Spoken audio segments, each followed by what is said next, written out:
Salut à tous, ici Tariscou 2 du groupe Tariscou et aujourd'hui on se retrouve dans une vidéo très particulière parce qu'aujourd'hui, comme vous pouvez déjà le voir sans que je vous spoil, sans que je vous le dise, on va parler de pays, en fait ce sera une série où ça sera pays potentiellement indépendants, donc dans la playlist pays potentiellement indépendants. Pour le moment il y aura 3 vidéos, ou 2 ou un, ça dépend, ou 4, ça dépend parce qu'il y a tout change tout le temps. Donc, il y aura 3 vidéos, je ne peux pas vous spoiler, mais la première, vous avez déjà deviné, c'est le Sahara occidental. On va étudier son histoire, pourquoi il en est là, et on va aussi voir des informations que d'autres youtubeurs, que personne d'autre sur YouTube ne vous dira à part moi. C'est parti. Donc déjà, un grand merci à Ibra213K, le youtubeur que je propose en bas de la chaîne YouTube, qui dit soutenir en gros ce projet, tout simplement. C'est très important. Ensuite, merci à Anonyme d'avoir également participé. Ok. Ensuite, donc, merci donc à Anonyme et Anonyme, donc 2 anonymes aussi, qui ont aidé et qui aideront pour les 2 autres prochaines vidéos. Et aussi un grand merci à Léo-du-bas Roblox, le créateur qui soutient ce projet géopolitique de Tariscou 2, qui est donc très important. Parce que là, franchement, c'est que, en gros, le Maroc, en fait, il a envahi le Sahara occidental. Donc, je tiens à dire aussi que Ibra213K soutient le projet, donc cette vidéo et les autres, cette vidéo en particulier. Donc il déteste un peu, c'est pas qu'il déteste, mais en gros il participe à ce projet. Et donc du coup, c'est-à-dire que par conséquent, moi, Tariscou 2, théoriquement, vous allez faire peut-être votre constat, mais c'est pas vraiment très clair. Je vais vous expliquer en plus clair, mais là, ce que j'essaye de dire, c'est que Ibra213K soutient à moitié le projet parce que, regardez, on va voir cette carte. J'expliquais. Donc le Maroc, vous voyez au nord, a envahi le Sahara occidental et la Mauritanie également. Avec un accord, le Sahara occidental donc a récupéré la partie mauritanienne, mais du coup ils ont tout l'est du pays. Je vais vous montrer une carte de ce qu'ils ont. Et là, ici il y a le Sahara occidental donc qui se fait envahir par le Maroc. Donc par conséquent, le Maroc fait des droits non humanitaires, fait des violations des droits de l'homme selon l'ONU. Un référendum a été promis, il n'a jamais été voté depuis 1998. Donc là, Ibra213K soutient pas le projet, il soutient juste le projet où c'est la Mauritanie qui a envahi le Sahara occidental. Regardez, on va voir d'autres cartes, j'espère, mais je vais rechercher carte Maroc aussi. Marque, bon, et vous allez comprendre.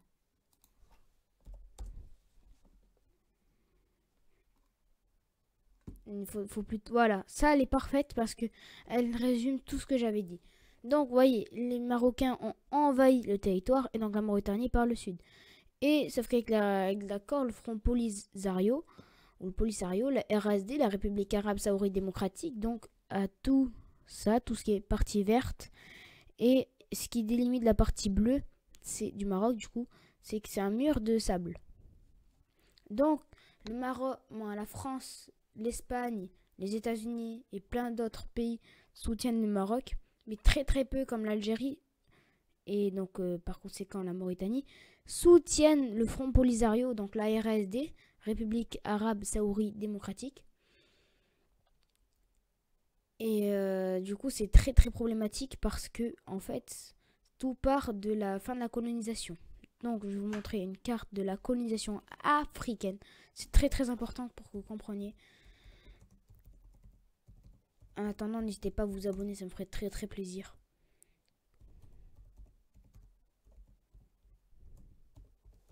En fait, tout part avec les Espagnols aussi.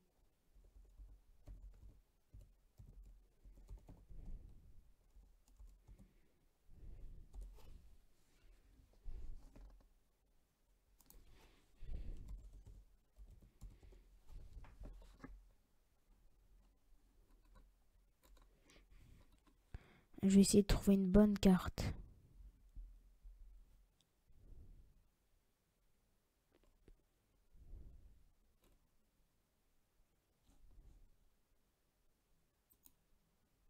Donc, cette carte, je vais peut-être agrandir. Si on peut zoomer par ici. Non, pas grave. Tant pis, on va aller visiter le site. Ah, t'es pas mal, pas mal, franchement. Sahara occidental. C'est, je sais pas.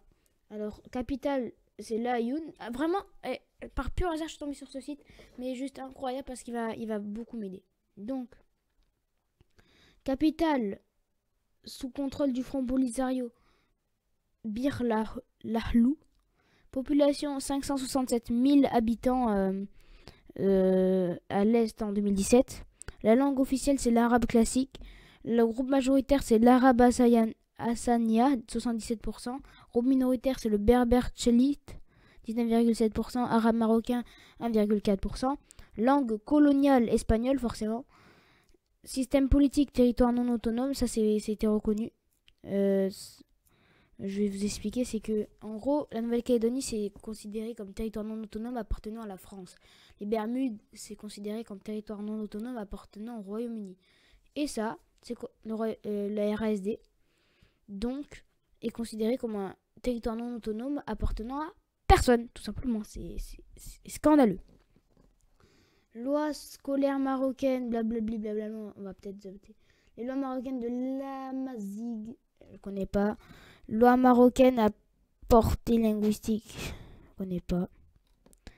Bon, il y a des cartes qui sont vraiment pas mal que je vois là. Pas mal. Franchement, très détaillé, j'aime beaucoup. J'aime vraiment beaucoup.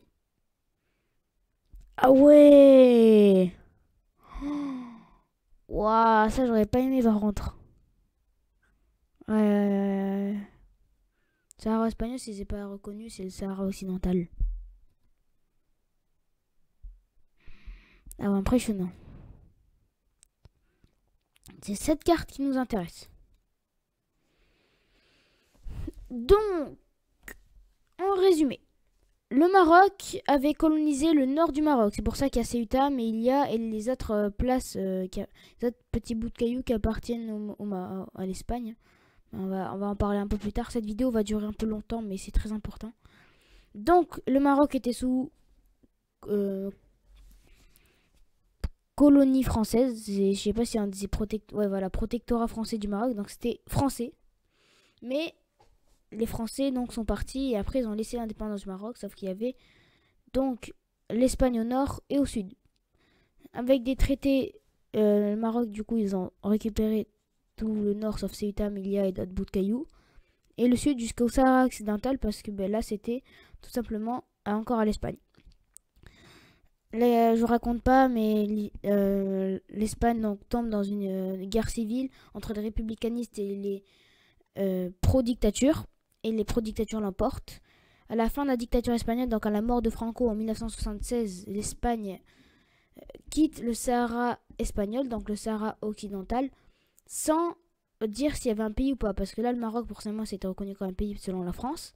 Mais selon l'Espagne, et bien, en fait, ça n'a pas été reconnu comme appartenant au Maroc, ni appartenant à un pays indépendant, ni appartenant à la Mauritanie, ni appartenant... En fait, ça a été reconnu comme appartenant à personne. Donc, c'est pour ça. Et regardez.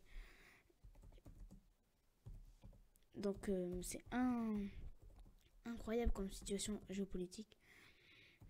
Et c'est pourtant, le Sahara occidental est reconnu par l'Union africaine et l'ONU.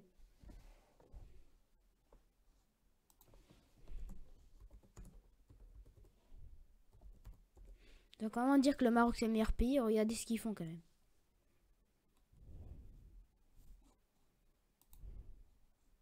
Ceuta et Melilla. Ainsi que plusieurs îles et rochers le long de la côte marocaine, c'est ce que je vous disais.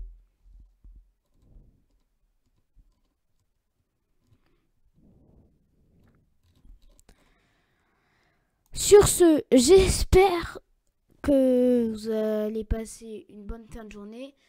Merci d'avoir regardé cette vidéo. N'hésitez pas à mettre le pouce bleu, à vous abonner, activer les cloches de notification toutes sur tout le groupe Tariscou et ses amis. C'est très important.